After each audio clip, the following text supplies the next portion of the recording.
Hey everybody, it's Rob with Cherry City Guns and Ammo, and today we're going to see what it takes to punch through a U.S. military Kevlar helmet. Stick around.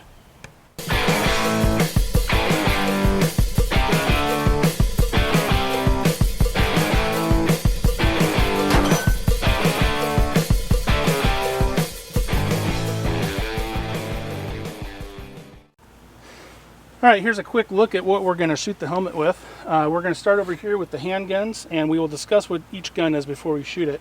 We're going to start off with the handguns. I don't think any of these will make it through the helmet, but we're going to see what they actually do to them. Then we're going to come over here to the rifles. They're either shooting a lot faster or shooting a lot heavier hitting stuff. This is just a sample of different cartridges. I thought it'd be fun to see if they would go through the helmet. So we're going to get the helmet set up downrange, and we'll be right back.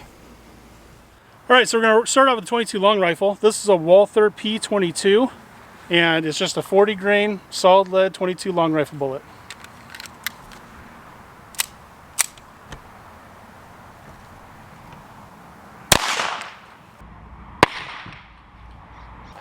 There we go, right in the middle. Let's go down and take a look.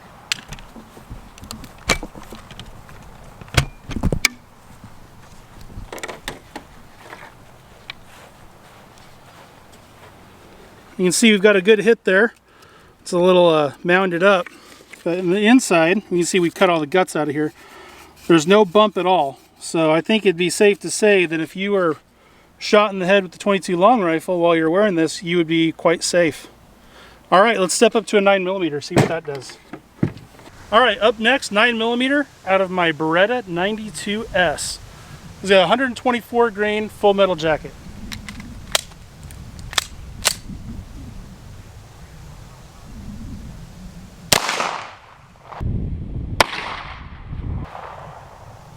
Let's go down and take a look.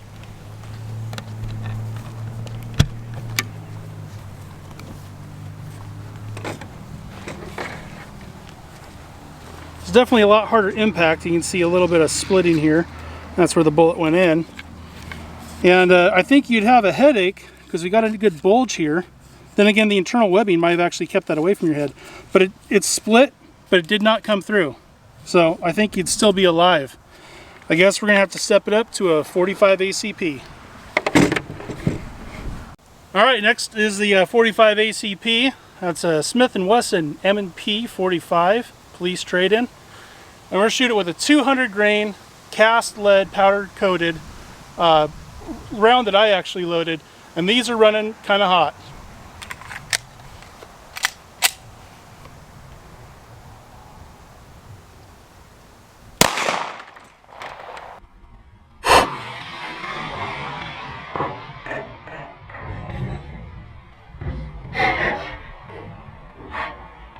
Boy, that really moved that helmet. Let's see what happened.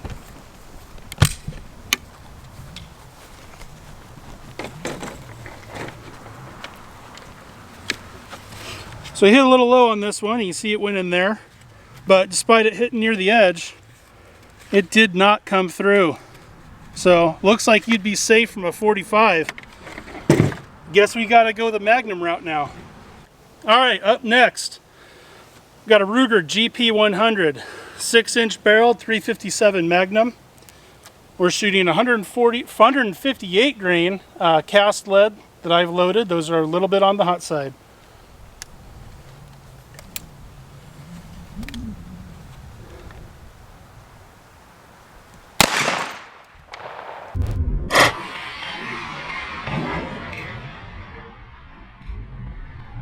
Boy, that helmet jumped.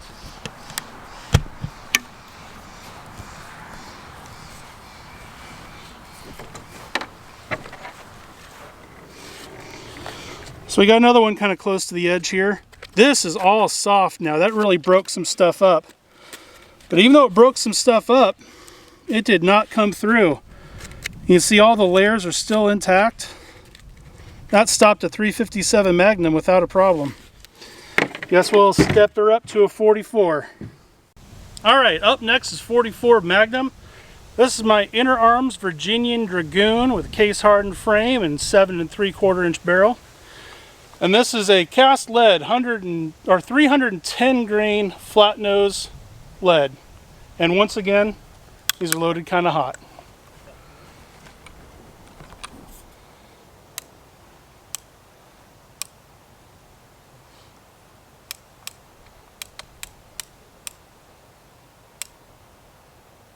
I think that's the right spot.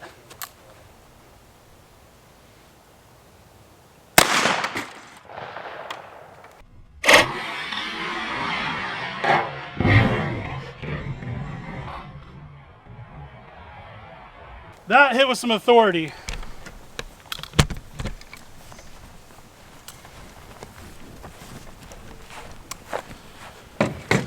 All right, that hit, oh, wow.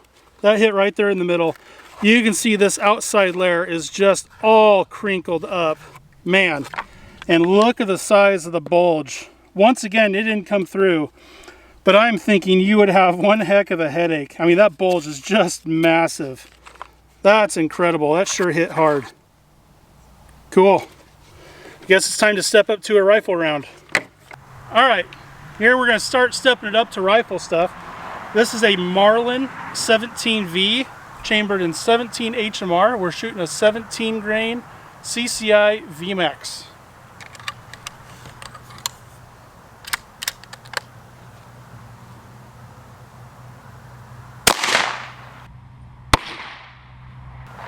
We hit kind of close to the 9mm.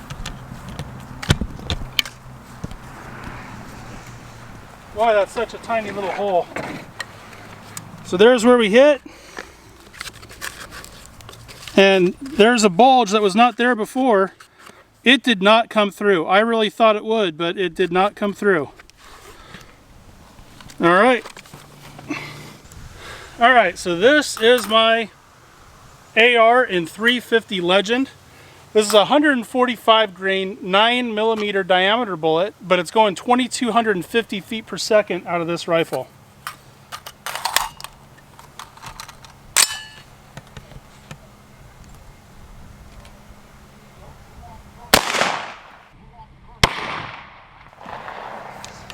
Not sure exactly where I hit there. Oh, I think I hit right there. I think I see it. Oh yeah, so we hit right here. I think that's our first pass through.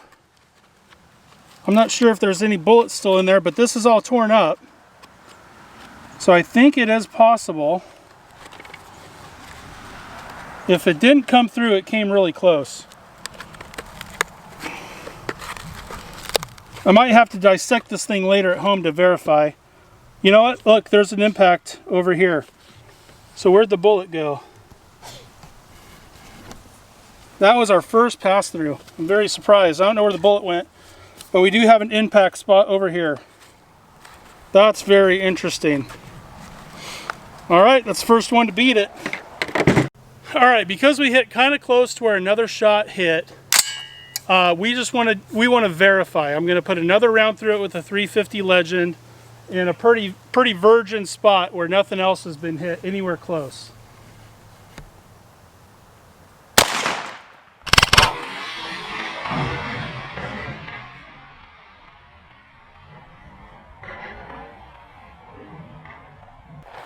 Let's go see what that did.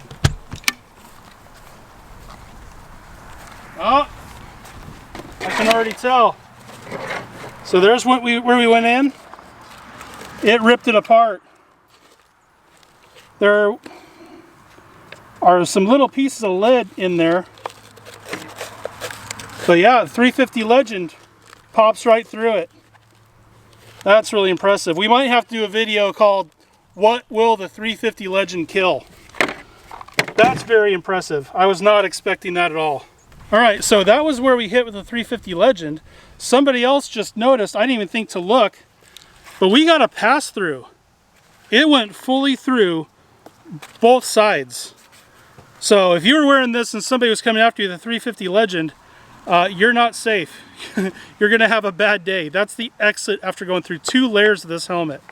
That's incredible. All right, next up we got my Chinese Narenko Sks. We're shooting 123 grain steel cord, full metal jacket. I already know this is gonna go through. So we've actually got the helmet sitting on a jug full of water So maybe we be able to catch the bullet or the steel core or something.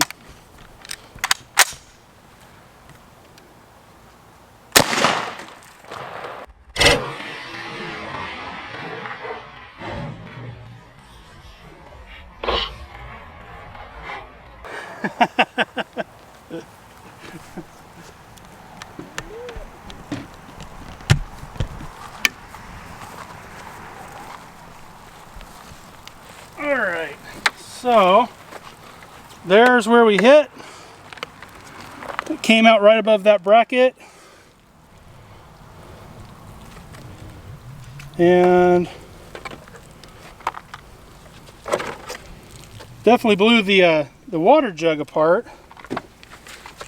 That's dirt.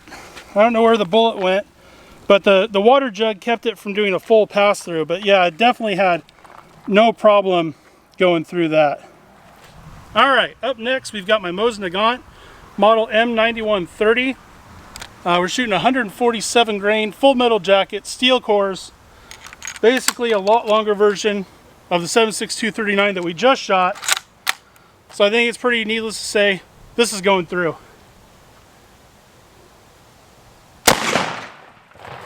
Oh yeah.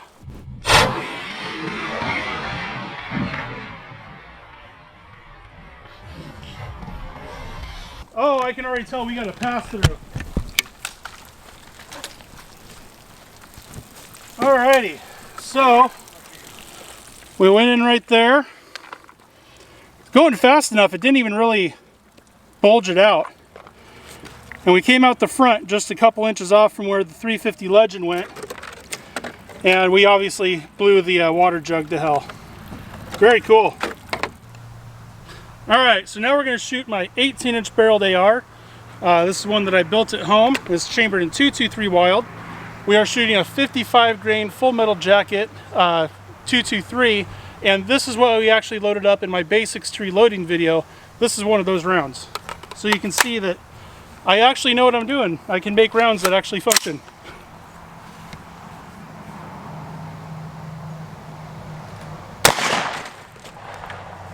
I think that went through.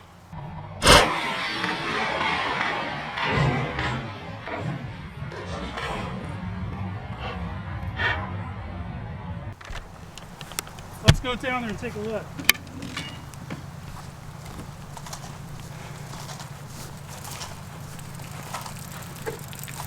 All right, so we got a hit right there. And I think it didn't go any further than the water jug. It probably broke up because it is such a small light bullet. But definitely had no problem going all the way through and blowing up the water jug.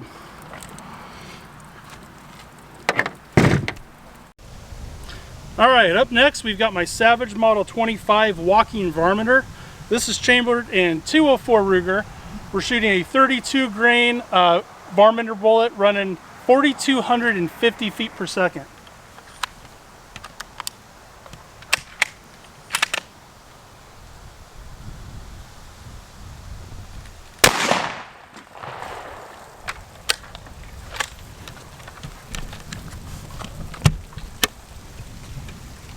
Alright, let's see.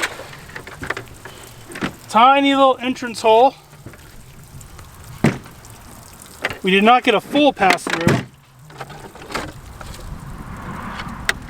And I see little tiny chunks of lead and copper jacket in the jug. So that bullet pretty much came apart on its way through. You can see just a little tiny bit in there. There's no bullet to go through the other side. Alright, we have a couple guns that we didn't show on the table in the beginning, but we decided it's not destroyed yet. We've got to finish destroying it. So, shooting a 50 Beowulf, the 350 grain Hornady XTP hollow point, moving at 1,775 feet per second.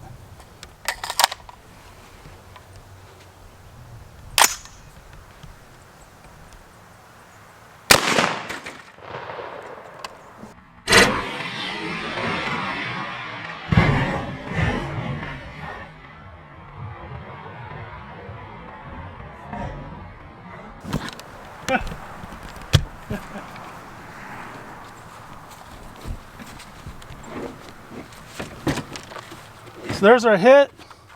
The outside is all crinkled and soft. I mean, it's just like mushy. But it stopped it. The 50 Beowulf did not punch through. There is a heck of a bulge, but it actually did not make it through. I am truly amazed. Alright, so we want to completely destroy this. So bringing out the Smith & Wesson 500 Magnum, 700 grain cast lead bullet. These are basically the same as we did on the 500 mag destruction video, except for they're actually loaded a little bit hotter. I have a slightly stronger recoil impulse. Today, Junior! So let's see what it does.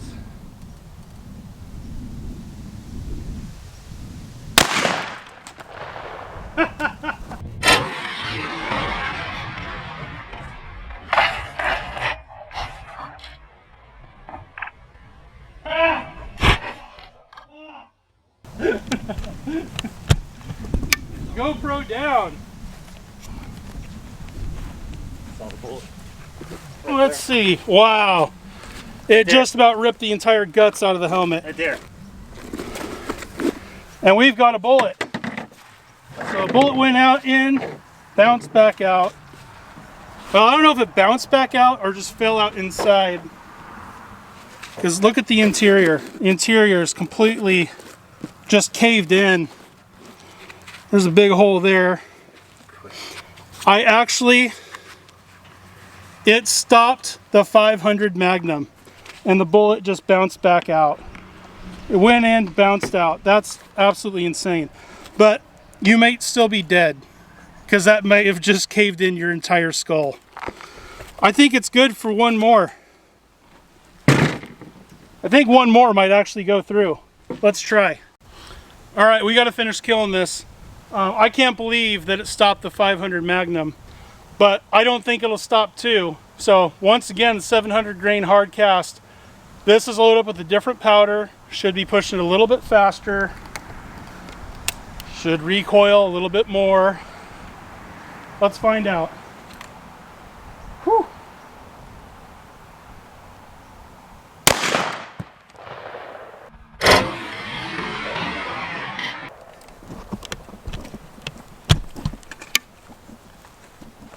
Let's see here. So this one kind of hit to the side a little bit, and I don't think it came out. I think that actually stopped two of them, believe it or not. Or, well, I honestly don't know. We got a big bulge. I can't feel a bullet in there. So that may have bounced out. But there actually is not a hole on the inside. This stopped the 500 Magnum for the second time. Absolutely incredible. Alright, so the 50 Beowulf we saw on camera, it went in and came out. We weren't able to find the bullet. The first of the 500 Magnums went in and came out, and we found the bullet. The third one that went in the side, it shed a lot of weight, but it was down in there. So this helmet actually held back 3 50 calibers, a 50 Beowulf and 2 500 Smith & Wesson. Granted, you'd be having a rough day, but I cannot believe that the Kevlar actually stopped those heavy hitting rounds. And you can hear we got all kinds of stuff inside there. I don't know if you can pick that up in the microphone, but we got all kinds of stuff in there. I think we're going to take this back home and we're going to dissect this thing and see what all comes out of it. I think it should be pretty interesting. But thanks for watching the video. If you look in the description below, you'll see my links to Facebook, Instagram, and also now I'm on Patreon. If you'd like to help support, the first tier, it's only $3 a month. It helps out. Ammunition's expensive if you can find it. So go to Patreon below if you'd like to help support the channel. If you like the content and you want to see more of it come out, I'd really appreciate it. We've got some more cool stuff coming, so make sure you hit the subscribe button below so you see when my new stuff comes out, and hit the bell notification. Thanks a lot, folks. It's been a great day. We had a lot of fun. We'll see you next time.